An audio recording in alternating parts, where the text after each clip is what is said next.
It is I, John O'Regan, the uncommon voice for the common man, coming to you today via the internet, live from Shadyside, Ohio, where I have emerged once again from my bunker to say more than a few words about this European refugee crisis. That's right.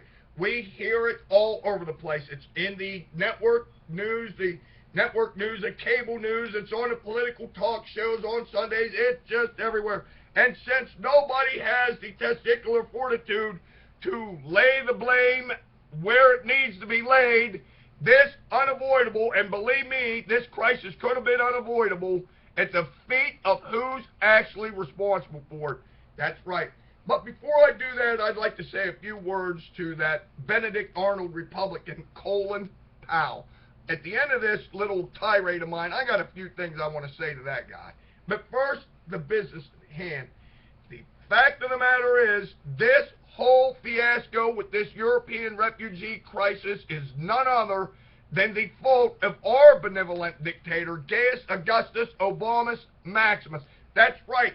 His shambles of foreign policy is what is responsible for this refugee crisis. Make no mistake about it. And I will prove it to you.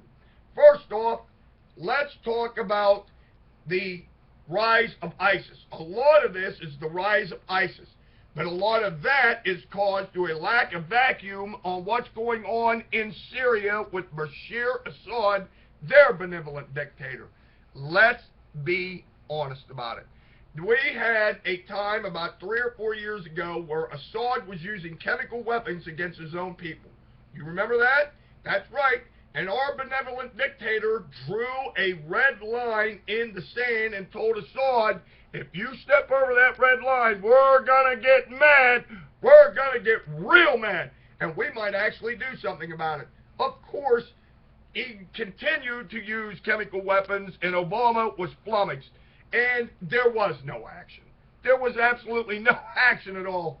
And the red line became a chartreuse line, which became a pink line, which became nothing but a line of bullshit, and nothing was ever done about it. It got so bad that the real leader of the free world, Vladimir Putin, the president of Russia, I said the dictator Russia, came in and basically had to bail Obama out.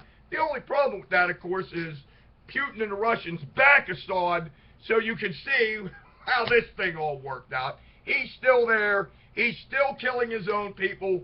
Nothing was done about it, and with Obama, nothing will ever be done about it. Now, let's just say he would have done something about it.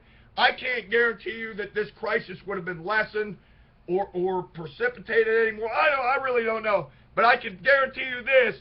One thing is for sure, he did nothing, and the situation has gotten worse, and now we see the end result of it with the refugees.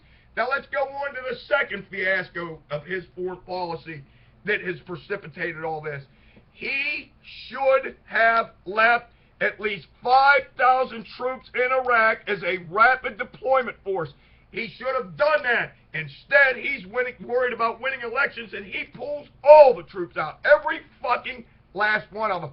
And what does that do? Well, that creates another vacuum. He was told by people that know these things, military people like my hero, John Fitzgerald McCain, that he should have left 5,000 troops there, if nothing else, to keep an eye on Iran. But instead, he pulled them all out. Now, just think what would have happened if there would have been 5,000 troops there with some armor, some Apache helicopters, and some light armor. Just think what would have happened. Would you think ISIS would come into being?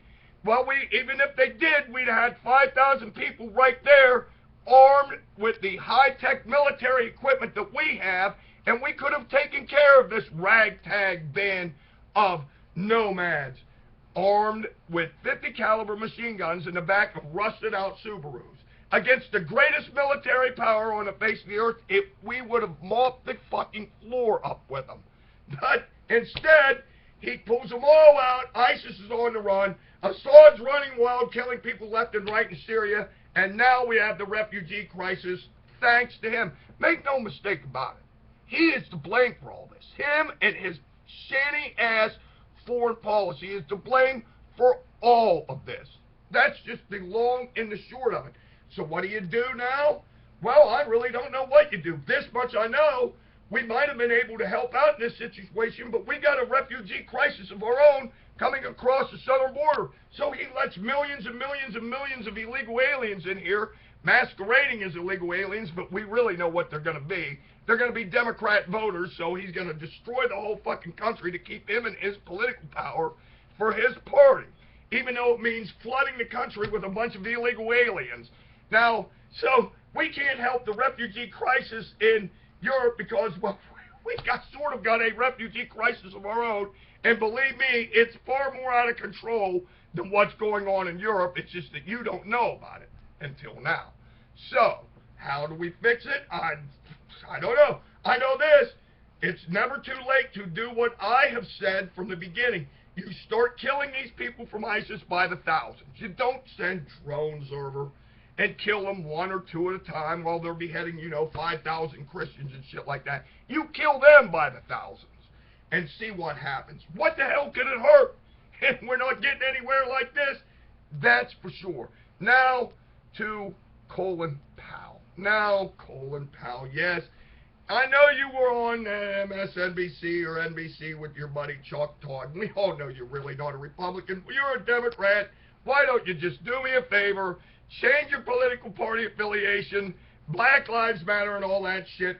You're on the same side with this nuclear Iran treaty with Debbie Wasserman Schultz, for Christ's sakes. I just saw it on TV today. Please, stop calling yourself a Republican because you're really not. You're just backing up your black-ass president because you are black. So there.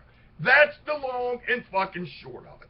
You're just backing him up because he's your ethnic group. Whether the Iran deal was good or not, it doesn't make any difference. Hell, he could have gave him the nuclear weapon in the deal and you still would have backed him up. So just please stop insulting our intelligence.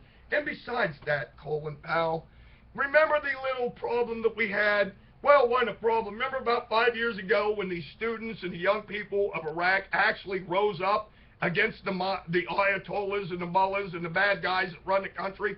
They were looking for somebody to help them. We could have armed them. God knows what would have happened 5 years ago if we would have armed these students. These people in Iran are not the people in Afghanistan. These people in Iran actually are smart, and they want freedom, and they want liberty. And we could have backed them up. We could have overturned the mullahs and the Ayatollahs if maybe if we stepped up and helped them. Now, Chuck Todd's not going to ask you that question because we all know that you wouldn't really have an answer for it any more than Donald Trump had an answer for Ewan's question. Okay? So, it's okay if we ask Trump a question where he can stumble on, but you're not going to get a question like that from Chuck Todd because you'd have to answer it, and it would make your president look stupid. And make no mistake about it, he's your president. He's sure as hell not mine. So just please change your party affiliation, become a Democrat, and run around with the Black Lives Matter crowd and just shut the fuck up because I'm really tired of listening to you. So, until next time, this is your favorite conservative saying this to you now. Colin Powell, do me a favor. If you're going to become a Democrat, do the right thing.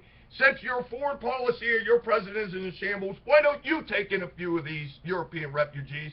I would say about 50 of them, and let them live in your house and put your money, well, I should say put my money where your mouth is. Until next time, I say this to you now. Over and out.